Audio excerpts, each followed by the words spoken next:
뾰로롱 안녕하십니까. 아유, 오늘도 덥고요. 시간은 짧고요. 드릴 말씀 많고요. 그래서 빨리 시작하겠고요. 좋습니다.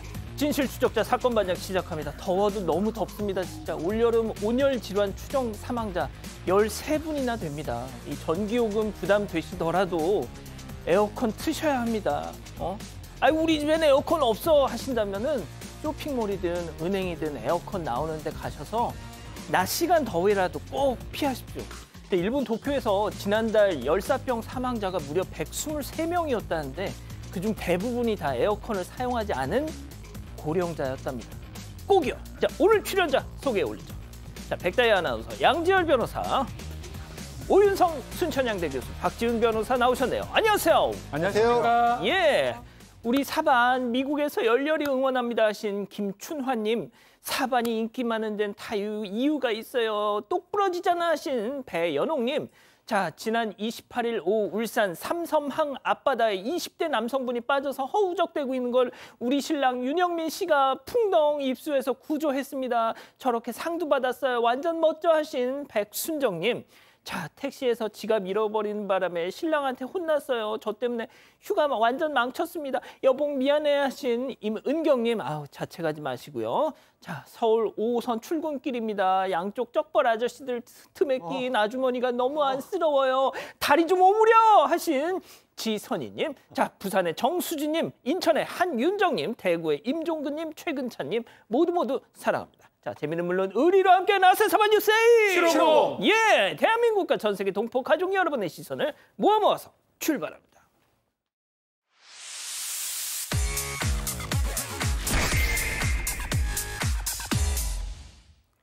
자, 첫 번째 달려보죠.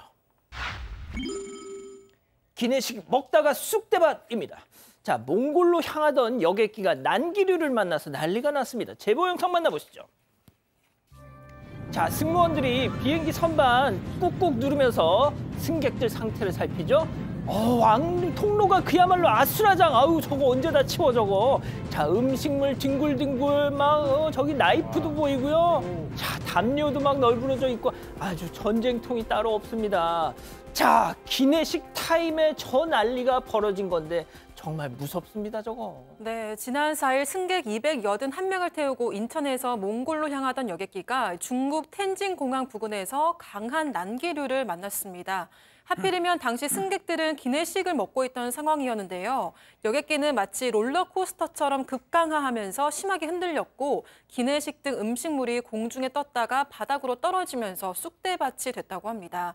당시 밥을 먹으려고 안전벨트를 하지 않은 한 승객은 공중으로 몸이 솟구쳐서 천장에 머리를 부딪힌 뒤에 복도로 떨어졌다고 하는데요. 당시 깜짝 놀란 승객들은 죽는 건가 이런 생각까지 들었다고 합니다. 다행히 큰 부상자는 없었는데요. 승객 10여 명과 승무원 4명이 목과 허리 등을 다쳐서 치료를 받았습니다. 그리고 모든 승객이 차질 없이 입국 절차를 밟았다고 합니다. 자, 만약에 저 때 오 교수님, 컵라면 뜨거운 거 막 국물 뜨거운 거 먹고 있었으면 어쩔 뻔했어. 그러니까 말입니다. 저 난기류하고 그리고 이 기내식이라고 하는 것이 이게 딱 그 결합이 된 상태에서 정말 그 화상까지도 우리가 생각할 수 있는 그런 상황인데, 아까 어떻게 보면은 뭐 형편없이 돼 있지 않습니까? 저 상황을 보고 누리꾼 사이에서 방금 말씀하신 대로 뜨거운 음식 먹고 있었으면 더 크게 다쳤겠다. 그래서 일반석 같은 경우는 또 더 좁지 않습니까? 예. 그래서 이제 컵라면 제공 중단이 이해가 된다라고 하는 반응이 나오고 있는데요.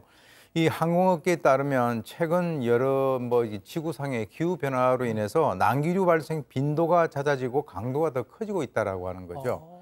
그래서 이 대한항공에서 오는 15일부터 안전을 위해서 일반석에서 컵라면 서비스를 중단하기로 했는데, 여기에 대해서 처음에 왜 우리 차별 대우하냐 이런 식으로 이제 얘기를 하던 이 누리꾼들도 이 상황을 보고 정말 이해할 만하다라고 지금 이제 얘기하고 있는 그런 상황입니다. 그렇군요. 알겠습니다. 자, 다음 주 이어가죠. 탁송중 활활입니다. 제보 영상 만나보시죠. 자, 흰색 경차 탁송 트럭에 실려서 잘 가고 있습니다. 자, 그런데 터널로 들어서자마자 갑자기 시뻘건 불길이 활활 치솟는 게 보이는데요. 아, 터널 빠져나오니까 또 불 꺼졌네. 했나 싶었는데 이번엔 차량 밖으로 하얀 연기가 스멀스멀 솔솔솔솔. 자, 혹시 이 차도 전기차? 네, 맞습니다. 이 영상은 지난 6월 30일에 찍힌 영상이고요. 아이고, 이 탁송을 하기 위해서 아이고. 흰색 레이싱용차를 탁송 차량에 싣고 가던 중이었습니다. 이제 부품 교체하라고 경고등이 뜨지 세상에, 않습니까? 저거 좀 그래서 봐봐. 그거 부품 교체하려고 탁송 차량에 실어서 가고 있던 와중에 불이 난 거고요. 다행히 인명피해는 없었다고 하는데 레이스 차량 내부는 완전히 전소가 됐고 저 탑재함도 싣고 가던 차량도 탑재함이 많이 타서 2천만 원가량 피해가 일어났다고 하는데 짐작하시겠지만 역시 배터리에서 불이 시작된 걸로 그렇게 추정되고 있습니다. 자, 박 변호사님. 네. 저 불난 거 저거 누구 책임? 모르겠습니다. 에? 말하면 안 되는데 쉽지가 않아요. 지금 탁송 의뢰한 업주하고 차주 모두 제조사 책임 아니냐 이렇게 얘기를 하는데 이게 얼마 됐냐면 10년이 넘었습니다. 제조한 지. 그러니까 책임 기간, 보증 기간이 끝난 차량이기 때문에 지금 최근에 봐서 알겠지만 전기차의 화재 사고들이 많이 일어납니다. 너무 많아. 원인도 사실 불명도 있고요. 그 인천 청라에서. 그렇죠. 주차장이 다 주차장. 타버렸지 않습니까? 예. 그렇기 때문에 일단은 보험사 판단을 좀 봐야 될 것 같고요. 저는 좀 조심스러운 얘기지만 예. 책임 소재가 좀 불분명하지 않을까 생각이 아이고, 듭니다. 어쩌면 좋아. 아유. 그래서 모르겠다 말씀했습니다. 그러셨군요. 아유, 알겠습니다. 좋습니다. 다음 이어가죠. 찜질방에서 봉변입니다. 제보 영상 만나보시죠. 자, 한 남학생이 찜질방 로비를 막 뛰어갑니다. 자, 그런데 그 뒤를 곧바로 한 남성이 막 쫓아가죠. 자, 저들이 향한 곳 바로 여탕이었습니다. 자, 요리조리 피하는 학생을 집요하게 쫓는 그때 갑자기 웬 알몸 남성이 오른쪽에서 나와가지고 지금 상대 남을 팍! 자, 그러니까 찜질방 한판 되치기가 안 됩니다. 자, 한참을 저렇게 옥신각신한 끝에 결국 맨몸 남성이 상대를 제압하기 성공했습니다. 자, 영상만 보면 여탕 앞에서 알몸의 남자 도대체 뭔 짓이냐 싶은데 말이죠. 네, 그런데 반전이 있습니다. 사건은 지난 5월 22일에 서울 강서구의 한 찜질방에서 벌어졌습니다.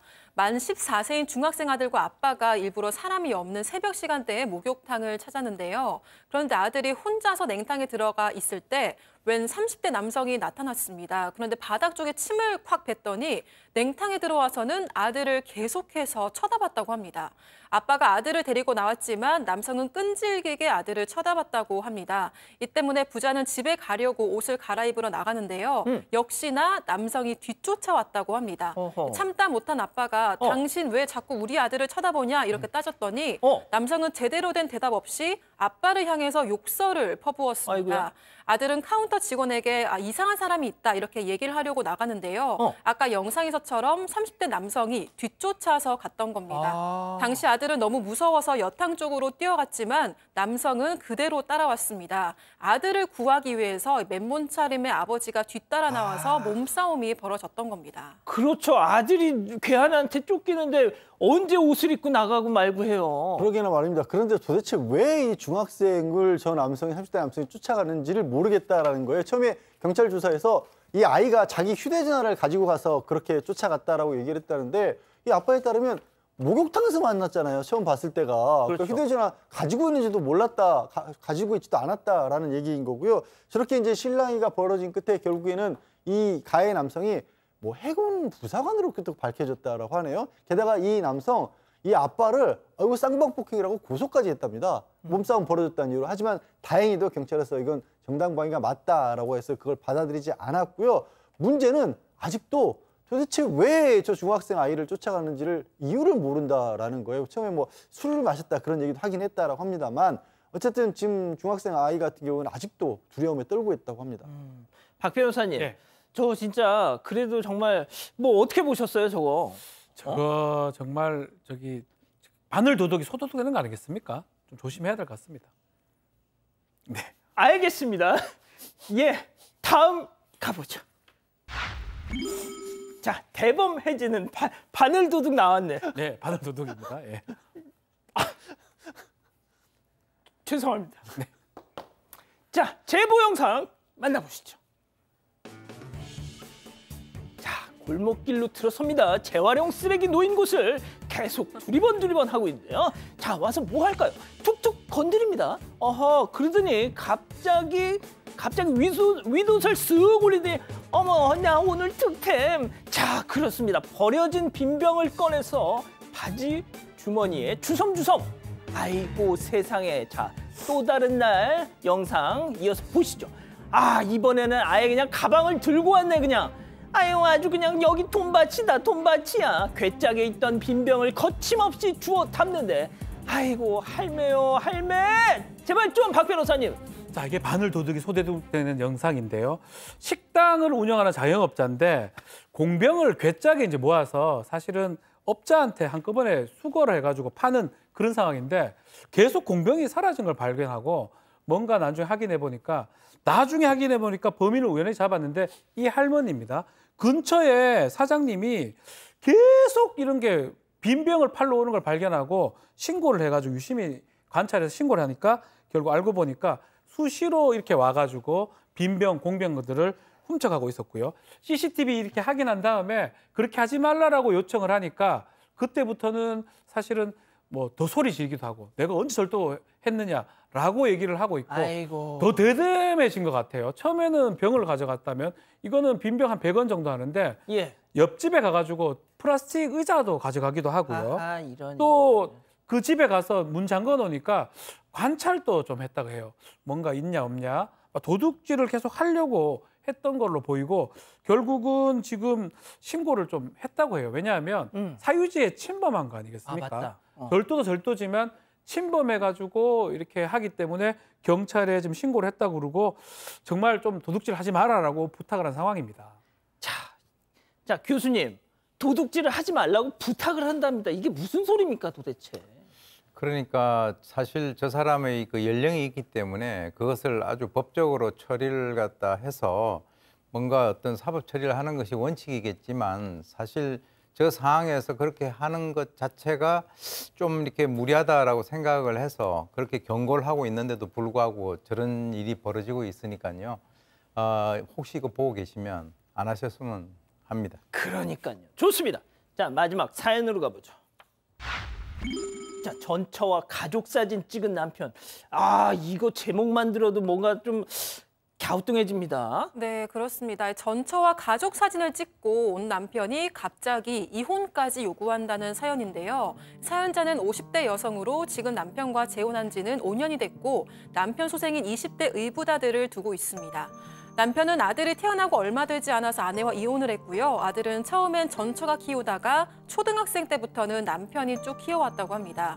그런데 몇 달 전에 의붓아들이 사연자에게 허락을 받고 싶은 게 있다고 이야기를 했는데요. 바로 친엄마와 아빠, 자신까지 가족 사진을 찍고 싶다고 한 겁니다.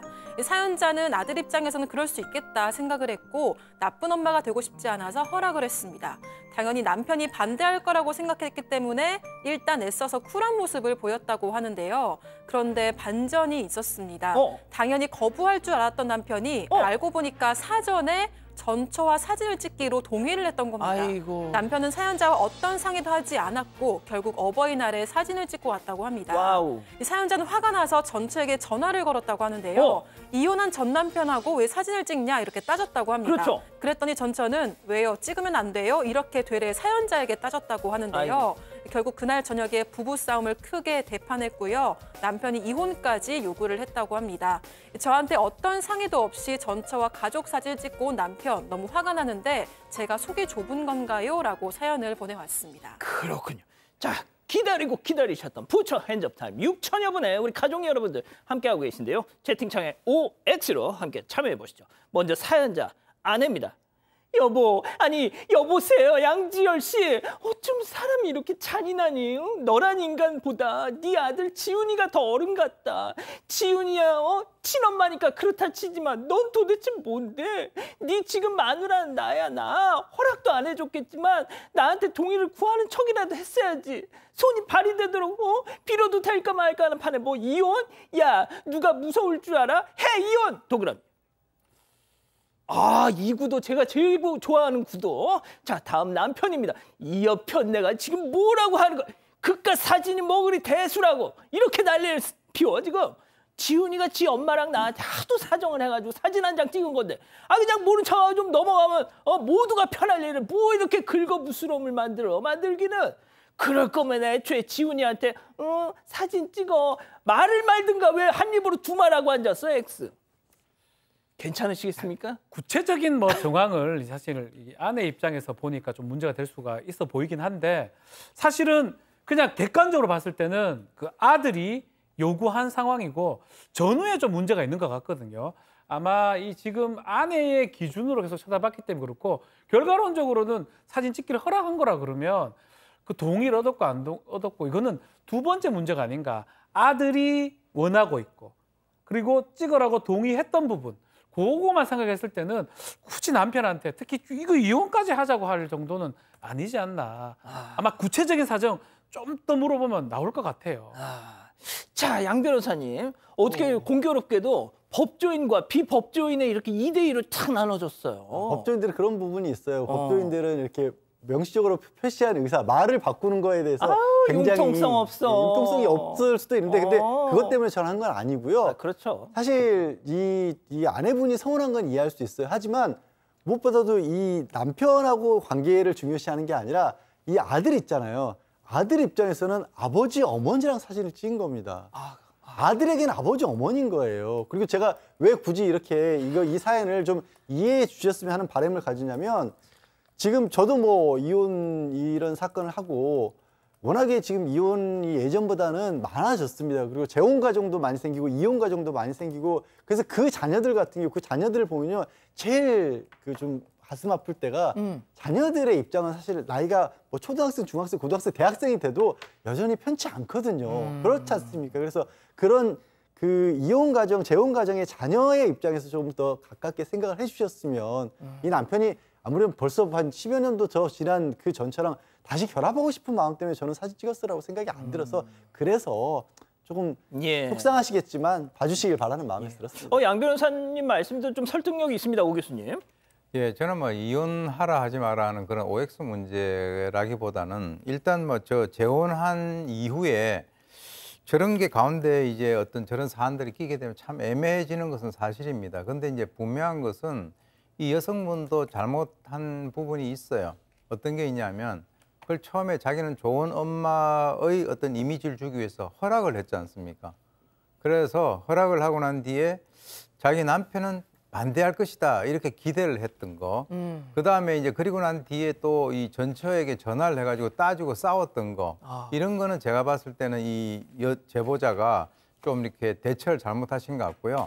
그리고 이제 이 남편 같은 경우는 사실 이제 방금 뭐 말씀을 하셨지만 아이 입장에서는 엄마 아버지 같이 이렇게 사진 찍는 그걸 갖다가 이제 있을 수도 있어요. 그런데 이 남편은 뭘 잘못했냐면 그것을 갖다 미리 얘기를 했었어야죠. 그렇죠. 지금 양 변호사님 같은 그런 논리로 얘기를 갖다 하고 내가 그렇다고 해서 다시 재결합하고 싶은 생각은 없다.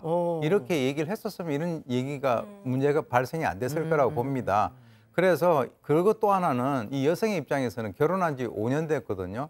50대인데. 근데 가족 사진이라는 게 이 여성은 촉이 안 좋은 거예요. 그래서 자기도 모르는 사이에 뭐 이게 뭔가 있지 않느냐 하는 그것도 이해를 하실 필요가 있기 때문에 제가 봤을 때는 이거는 이혼을 해라 마라가 아니라 앞으로 그런 점을 좀 더 염두에 두고 하시면은 문제 해결이 좀 더 용이해질 것 같습니다. 그렇군요. 본인 생각 더하기 우리 가족 여러분. 네, 저도 전처한테 그렇게 전화를 해서 따진 건 좀 잘못했다고 생각하고요. 저는 아들은 이해할 수 있는데 남편이 좀 태도가 조금 부족하지 않았나 생각을 했습니다. 왜냐하면 미리 현재 아내한테 좀 설명을 하고 양해를 구했으면 아내도 좀 이해를 해줄 수 있지 않았을까 이런 생각이 들었습니다. 가족분들 의견도 볼게요. 칼바도스님 화나는 일입니다라고 하셨고요. 곰푸우님 남편이 현재 아내에게 동의는 구했어야 합니다라고 하셨습니다. 하지만 영주건님은 좀 이해해주면 안 되나요? 이런 댓글 남겨주셨습니다. 그렇군요. 자, 사반 제보 메일과 카톡 제보 채널에서는 많은 사연 제보 기다리고 있습니다. 자, 오늘은 제보 영상부터 만나보시죠. 아이고 세상에 어디선가 뿅 튀어나온 소떼가 그냥 왕복 2차선 도로를 다 차지해버렸어요. 지나가던 차들 비상 깜빡이 켜고 올스톱. 아유 도로 위에 저 소들이 흙 뿌린 저 흙들 좀 저거 완전 난장판. 인도 델리의 어느 시골 도로인가 싶지만 바로 제주시에서 서귀포시 넘어가는 국도의 풍경. 자, 제주 사시는 김준영님, 우리나라에선 보기 힘든 장면인 듯 싶어서 사방 가족들과 공유하고 싶다고 저렇게 보내주셨네요.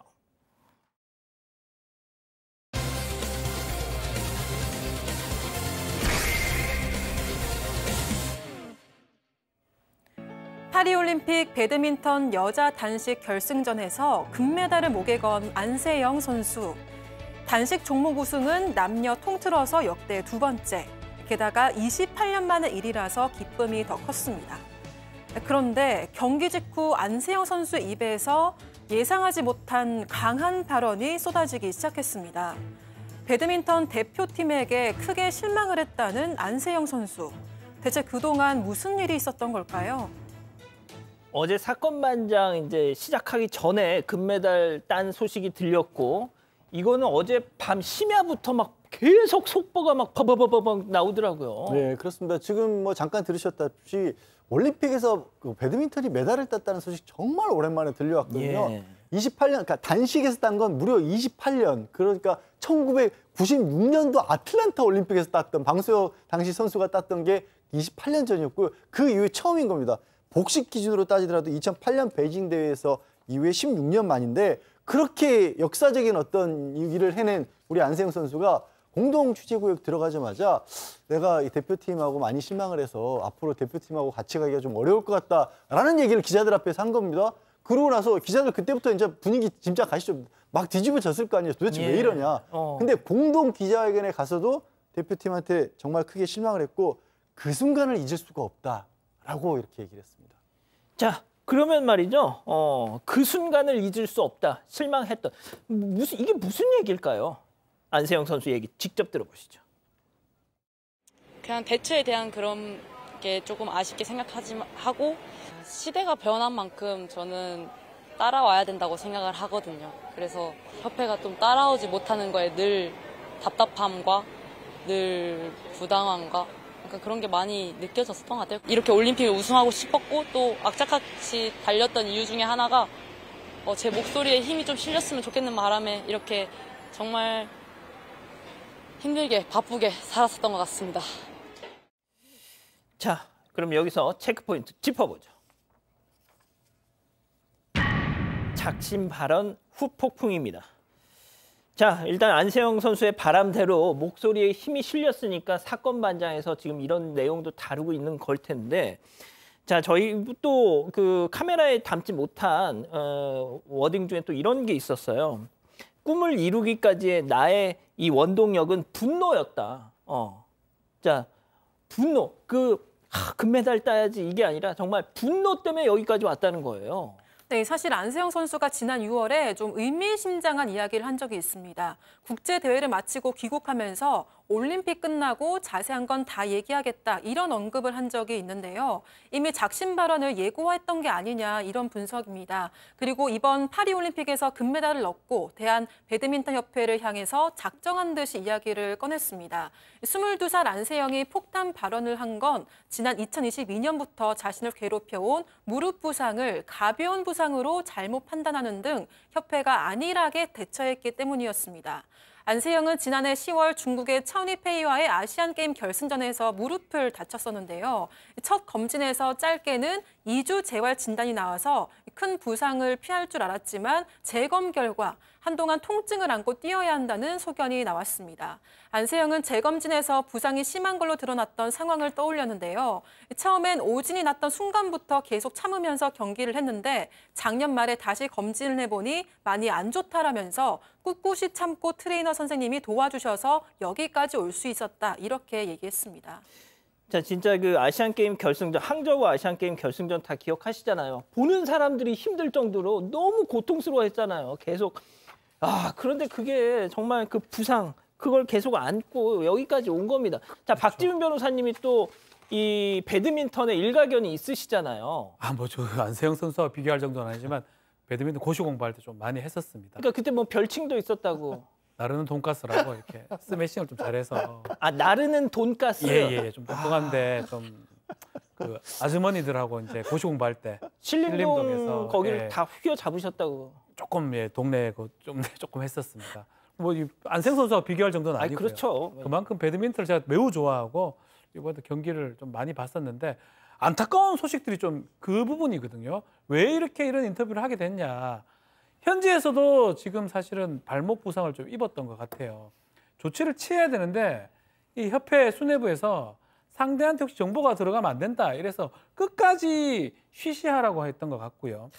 그래서 결국은 계속 가만히 있을 수 없으니까 한국에서 한의사가 프랑스 파리까지 왔었습니다. 그래서 조치를 했고 지금 말했다시피 아시안 게임도 그랬고 또 특히 올해 1월에 인도 오픈이 있었는데 이때도 허벅지 부상이 좀 있었는데 계속 이 협회하고 수뇌부하고 뭔가 갈등이 계속 있었던 것 같습니다. 그래서 이번에 인터뷰를 이렇게 한 걸로 보입니다. 자, 근데 인터뷰 이 관련 기사가 막 쏟아지고 심지어 대표팀 은퇴, 지금 20대 초반 22살인데 대표팀 은퇴 얘기가 나오니까 안 선수 본인도 개인 SNS를 통해서 그제서야 진짜 하고 싶었던 얘기를 또 이렇게 직접 지금 나가고 있네요. 예, 지금 이제 20대 초반에 지금 이 올림픽에서 금메달 딴 선수를 은퇴 얘기가 나오니까 저도 그걸 보고 참 이게 너무 앞서가는 거 아닌가 이런 생각이 들었는데요. 이 안세영 선수가 SNS를 통해 가지고 자신의 뜻을 밝혔습니다. 뭐라고 얘기했냐면 숙제를 끝난 기분에 좀 즐기고 싶었는데 그럴 시간도 없이 인터뷰가 또 다른 기사로 확대 재생산되고 있다. 이런 거죠. 그래서 자기가 얘기하고 싶은 거는 선수 관리에 관련된 부분을 말씀드리고 싶었는데 본의 아니게 떠넘기는 협회나 감독님의 그 기사에 또 한 번 상처를 받게 된다라고 이제 얘기했습니다. 그러면서 내가 잘나서도 아니고 선수들이 보호되고 관리돼야 된다라고 하는 부분, 그리고 이제 여기서 아주 이제 핵심인데 권력보다는 소통에 대해서 언젠가는 얘기를 드리고 싶었다라고 설명을 했습니다. 그래서 지금 이제 이 안 선수가 얘기하는 것을 마치 어떤 뭐 전쟁을 갖다가 하는 뭐 이런 식으로 우리가 해석을 할 것이 아니라 선수들의 보호에 대한 이야기임을 이해해 주시길 바란다. 이렇게 하면서 은퇴라는 표현으로 곡해를 하지 말아 달라. 제가 하고픈 얘기에 대해서 한 번은 고민을 해 주시고 해결해 주시는 어른이 계시기를 빌어본다. 저는 어디에 좀 이렇게 딱 꽂혔냐 그러면 20대 초반인 안생 선수가 어른들이 들어야 할 그 뼈 때리는 소리를 갖다 한 것 같습니다. 그러니까 진짜 그런 면에서 좀 이렇게 나아졌으면 좋겠다라고 하는 것을 얘기한 것이지 이것이 뭐 어떤 그 전쟁을 하고 은퇴를 하고 이런 식으로 해석을 하지 말아 달라라고 하는 이 20대 초반의 안 선수의 얘기입니다. 자, 양 변호사님. 그 안 선수가 이런 얘기도 했어요. 양궁처럼 좀 체계적이었으면 좋겠다. 양궁협회처럼. 정의선 현대차그룹 회장이 이제 대한 양궁협회장을 하고 있지 않습니까? 그 양궁 진짜 보면은 이번에 성적으로도 증명해 보였지만 아예 그 경기장 모습을 그대로 재현해서 한국에서부터 계속 그 상황에서 연습을 하고 갔다잖아요. 다양한 뭐 훈련 경기 상황에도 대비할 수 있게 해주고 또 우리 양궁은 사실 국내 대회가 더 어렵다고 하잖아요. 그런데 그 과정에서도 서로 어떤 뭐 학교 출신 학교라든가 아니면 인맥이라든가 이런 거가 전혀 상관없이 아주 공정하게 선수들이 기량을 겨뤄서 그 대표로 선발될 수 있도록 그 과정 관리까지도 잘했다는 거 아니겠습니까? 그런 부분들을 국민들이 박수를 보내고 있는데 안세영 선수 거듭 얘기하고 있다시피 지금 이제 22살인데 이 선수가 7년 전, 그러니까 15살 때부터 이 얘기를 하고 싶었다는 거 아니에요. 아이고야. 그러니까 내가 이거 얘기를 해도 들어주질 않으니까 메달이라도 따야지 내 목소리에 힘이 실리겠다는 생각을 7년째 해왔다는 겁니다. 10대부터. 만약에 이번에 어제 금메달 못 땄으면 어쩔 뻔했어요. 또 묻혔을 수도 있다는 거죠. 그러니까 이거를 이제 어른들이 진짜 어른들이 이 목소리를 그동안 그렇게 무시했다는 게 저는 가슴이 굉장히 아파요. 사실은 이게 10대 청소년 이제 20대 이제 초반에 이 선수가 저렇게까지 얘기해야 됐을까? 어쨌든 그 덕분인지 문체부에서 일단 사실관계 파악에 나서서 만약에 필요한 일이 있으면 조치를 취하겠다라고 했고요. 그리고 이제 다른 종목에 대해서도 마찬가지로 검토를 하겠다고 했는데 이런 일이 사실 심심찮게 체육계에서 벌어지잖아요. 최근 얼마 전까지만 축구협회도 그렇게 시끄러웠고 맞아요. 언제까지 이런 게 뉴스 아닌 뉴스가 돼야 될지 아무튼 안세영 선수 귀국하더라도 당분간 이 대표팀 기자회견은 참석을 안 하고 나중에 이제 대표 배드민턴 협회와 조율을 거쳐서 공식적인 입장을 내놓을 거라고 합니다. 자, 대한 배드민턴 협회 회장이 김택규 한빛 엔지니어링 대표인데요.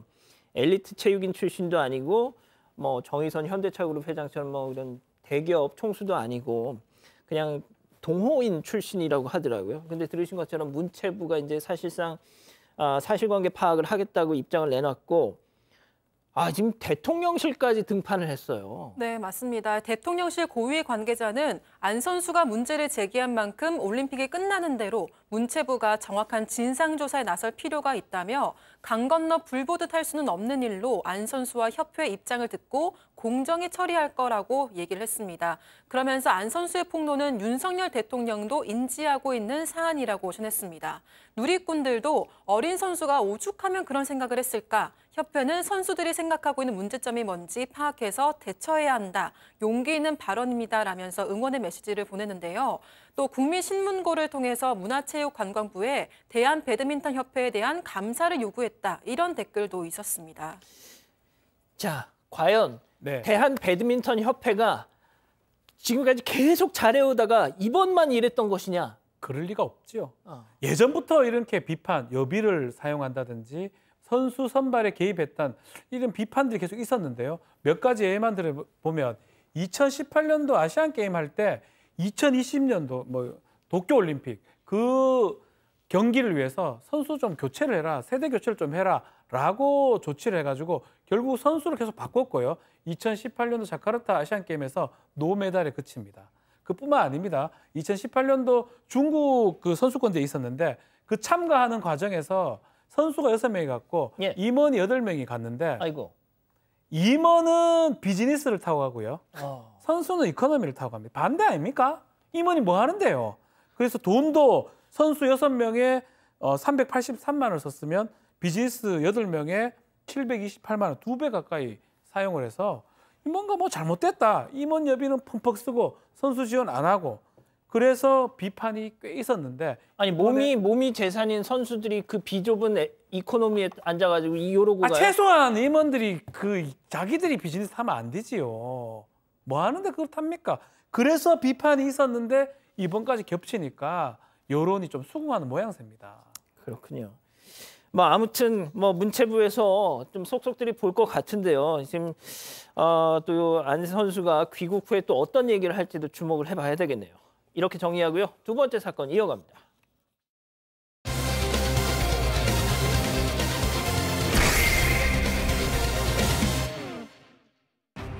소형 굴삭기 6대를 대여해줬다가 도난당했다는 제보가 들어왔습니다. 알고 보니 상습범이었는데 피해자만 10여 명에 달한다는 주장입니다. 무슨 일이 있었던 건지 알아봅니다. 자, 굴삭기 뭐 이런 중장비 렌탈 업체 운영하시는 분들 좀 주의 깊게 봐주셨으면 좋겠어요. 자, 한 사장님이 제보를 주셨는데 3주 전에 나 건설업 하고 있습니다. 뭐 이런 남성한테 전화가 오면서 시작이 됐습니다. 네, 그렇습니다.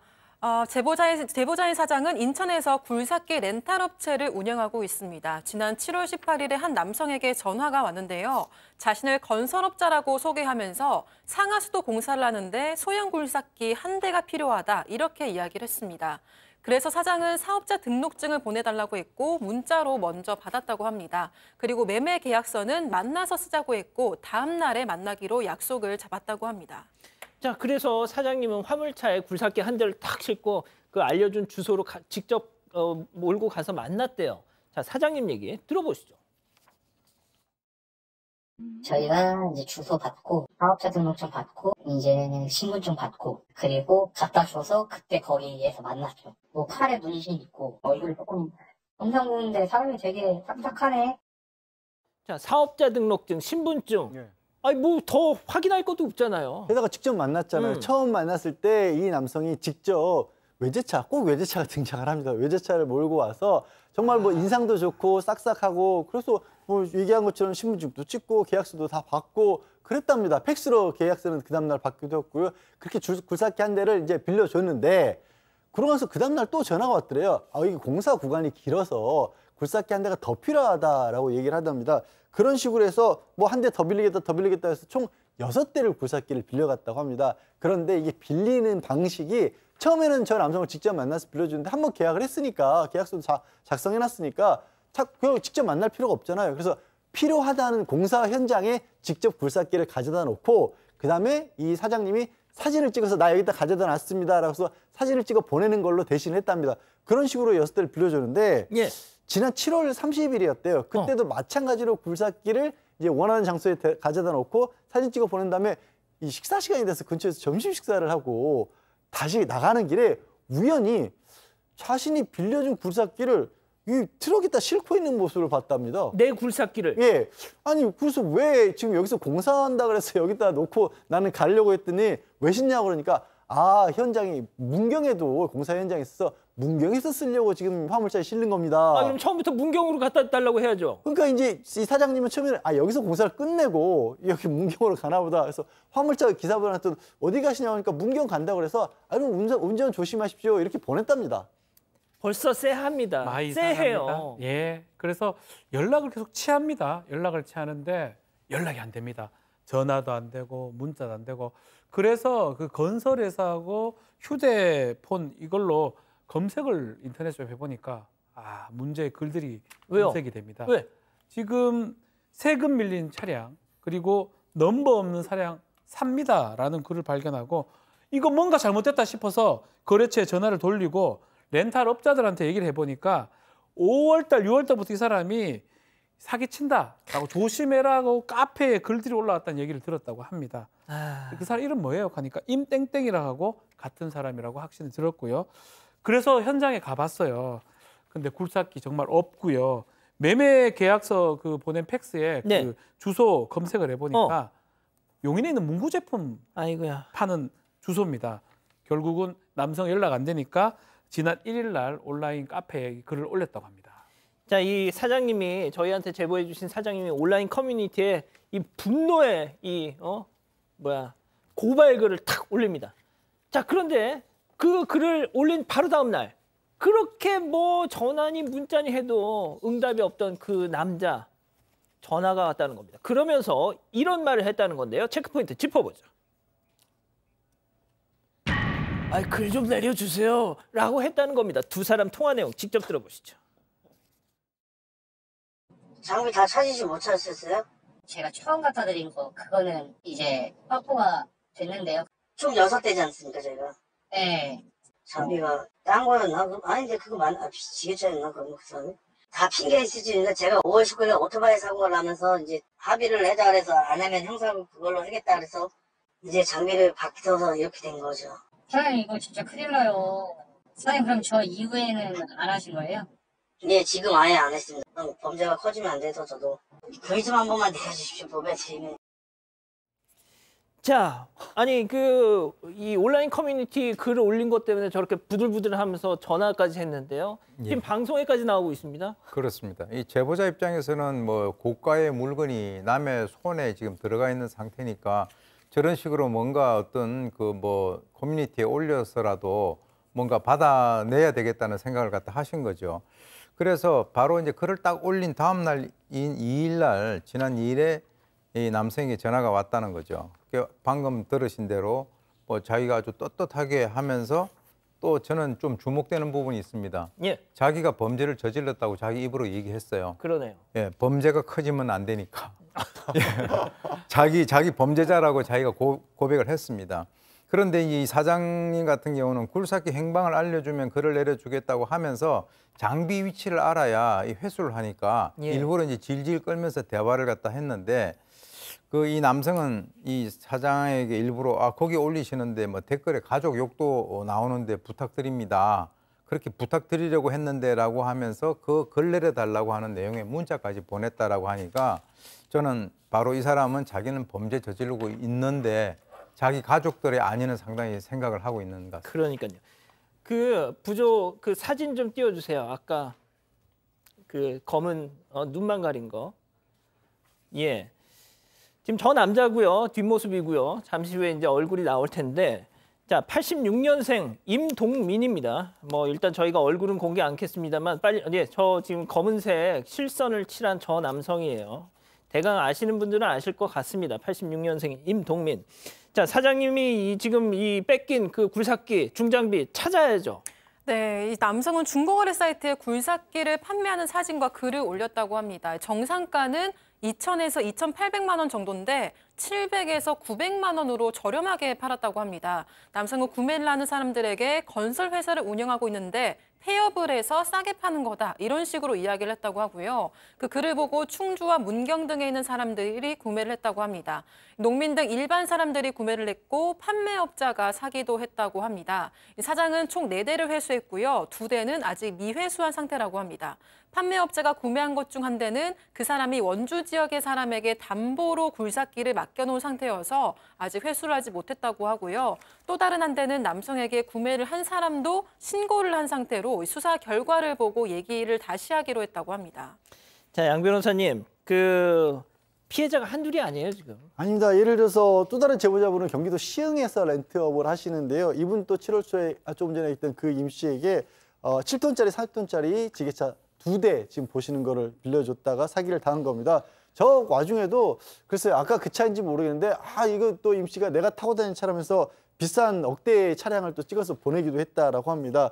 어쨌든 이거 작물로 팔아 넘긴다 이렇게 보내놓고 나서 못 찾으니까 자영업자들이 그 카페가 있습니다. 그 안에 이제 이런 피해가 있다라는 거를 보고 나서 혹시나 해서 찾아봤더니 자신도 피해를 입은 걸 알게 됐고, 일단 다행히도 한 대는 회수를 했다라고 합니다. 그리고 고소를 해서 지금 수사 진행 중이라고 하는데, 피해자가 몇 명이죠? 예, 지금 최소한 12명 가량 된다라고 하고요. 피해액은요? 수억 원대 피해가 추정이 되는 상황. 비슷한 범죄로 이미 몇 년 전에 교도소 다녀왔답니다.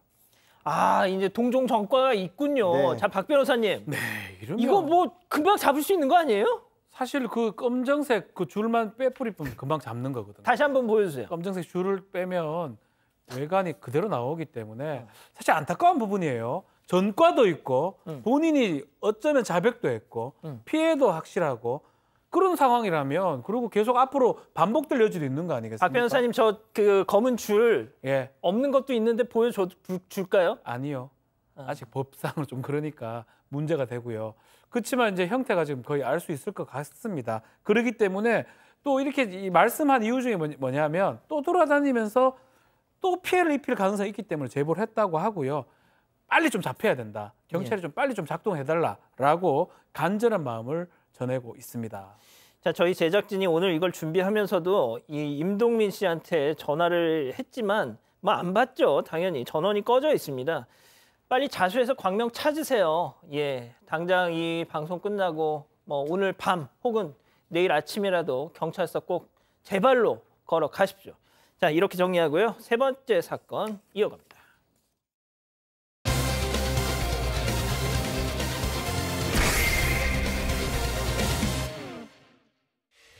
공중전화로 매장에 전화해 허위로 피자를 주문한 여성이 검거됐습니다.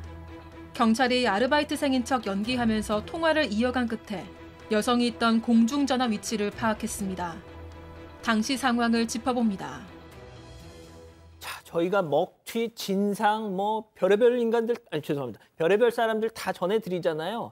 안 그래도 힘든 이런 불경기에 자영업자, 소상공인 사장님들을 2번 울리는 또 다른 유형의 진상이 나타났습니다. 네, 이 사건은 지난달 15일 울산의 한 피자 가게에서 일어났습니다. 오후 5시 20분쯤 한 여성 손님이 전화로 피자 2판을 주문했는데요. 한 아파트 이름을 대면서 주소를 말했는데 피자 값은 계좌 이체로 결제하겠다고 했습니다. 사장은 피자를 만들어서 직접 배달까지 했는데요. 그런데 손님이 얘기한 주소에 도착했더니 무슨 일인지 집안에서 아무도 나오지 않았다고 합니다. 피자 값을 받아야 하니까 문도 두드려 보고 인터폰도 눌렀는데요. 뒤늦게 집주인이 나와서는 주문한 적이 없다라고 이야기를 한 거죠. 아이고야. 결국 피자를 그대로 들고 다시 가게로 돌아왔다고 합니다. 자, 요즘은 보통 그 배달 앱으로 다들 주문하시잖아요. 그런데 전화 주문에 심지어 집 전화번호로 내가 실수한 건가라고 생각했던 그 사장님, 불현듯 이런 생각이 들으셨다는 거죠. 들어보시죠. 고객이 주문을 해서 무슨 아파트로 보내달라 하더라고요. 피자 2판을 한 금액은 한 5만 원대였거든요. 계좌 이체해준다고 해서 집 전화번호라서 전화를 드리니까 전화를 안 받으시더라고요. 그래서 주소가 있으니까 만들어가지고 그 주소로 제가 배달을 갔거든요. 가니까 나오지도 않고 그래서 계속 그거 두드리고 뭐 인터폰으로 누르고 하니까 그 안에서 주문한 적이 없다 하더라고요. 이건 뭐 그것 좀 이상하다, 이 사기다 싶어가지고 경찰에 112에 신고를 해서 이제 경찰이 출동을 해서 그렇게 된 거예요.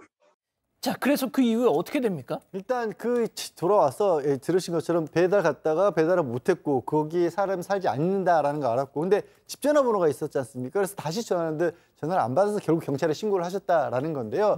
경찰에 이제 출동을 해서 이제 상황 파악을 하기 위해서 이 제보자의 아들에게 진술서를 받고 있었답니다. 도대체 무슨 일이 어떻게 있었냐. 근데 이 전화번호 거기 전화번호를 유심히 보던 경찰이 이상하다, 이거 일반 가정집 전화번호가 아니네. 그럼요. 공중전화번호네, 이걸 발견한 겁니다.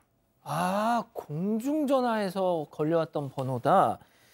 자, 뭔가 수상한 냄새가 나죠. 경찰 역시 이상하다고 생각하던 바로 그 순간 갑자기 가게로 따릉따릉 전화 한 통이 또 걸려왔답니다. 그리고 전화번호를 탁 이렇게 봤더니 아까 그 번호 체크포인트 짚어보죠.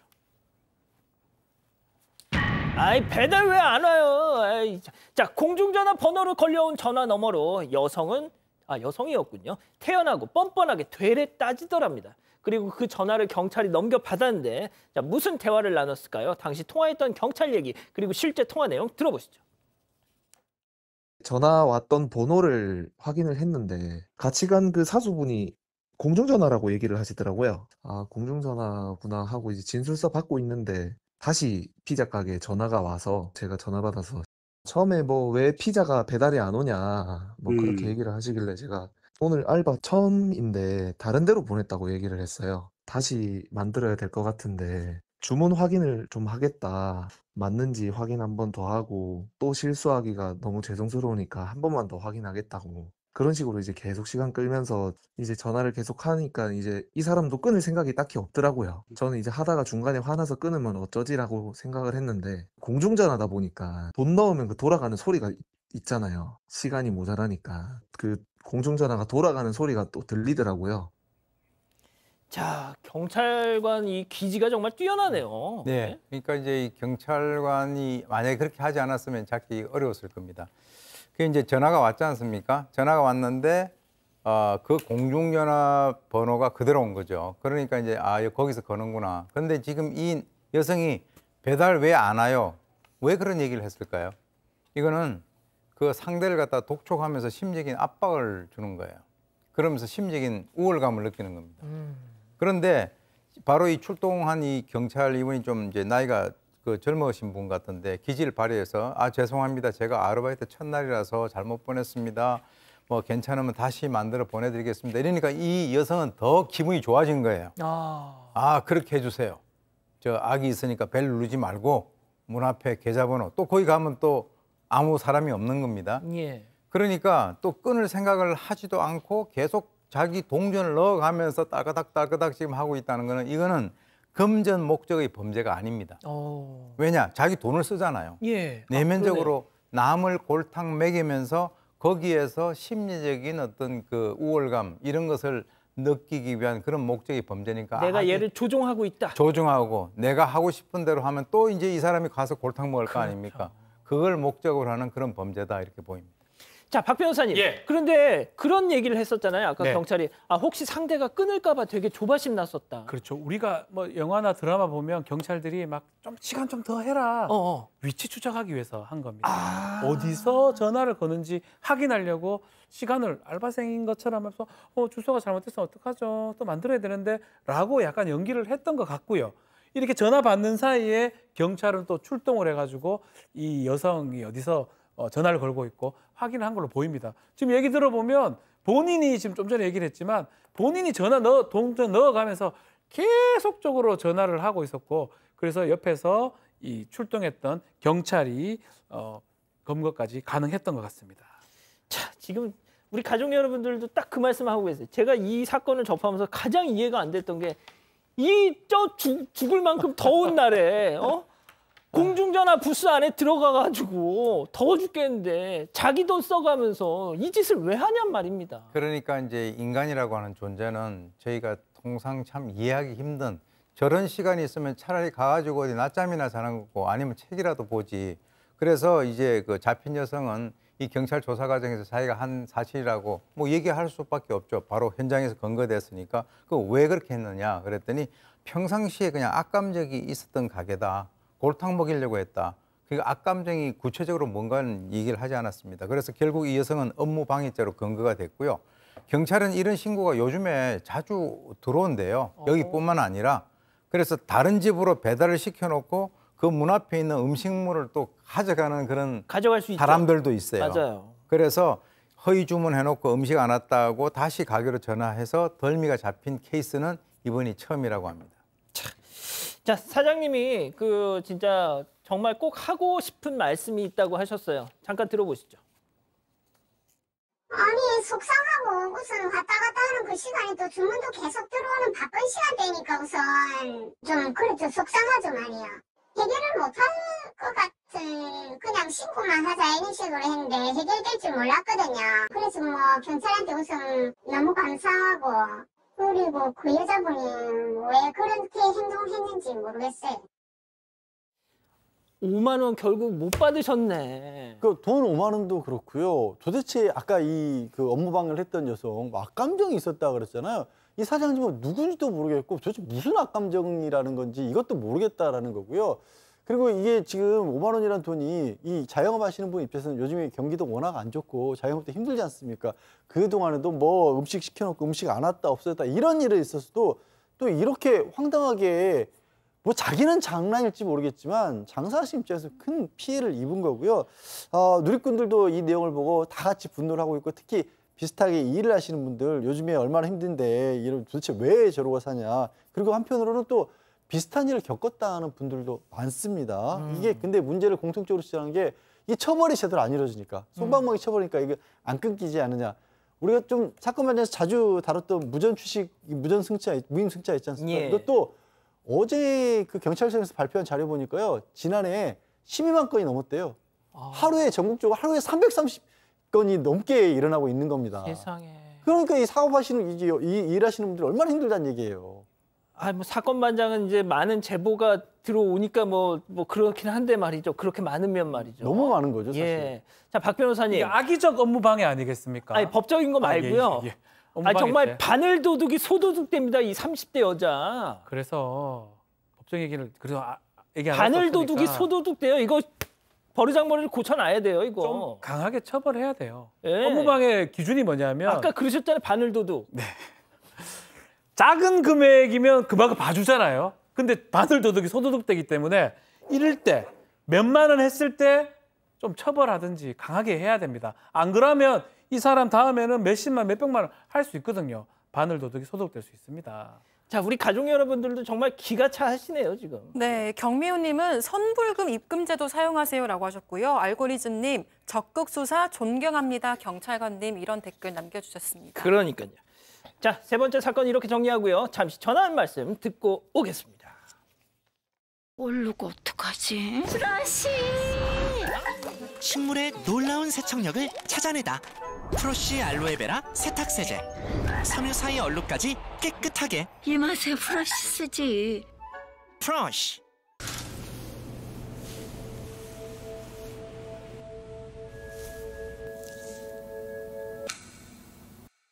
타임리스 뷰티 고훈진. 많은 사람들이 차가운 음료를 마실 때 불편함을 느끼죠. 센소다인은 민감한 치아의 시린 증상을 예방 완화해 줍니다. 센소다인의 차이를 경험해 보세요. 아이가 다쳤어. 마데카솔 출동. 상처엔 진물엔 마데카솔로 성공. 옛설 칫솔 마데카솔.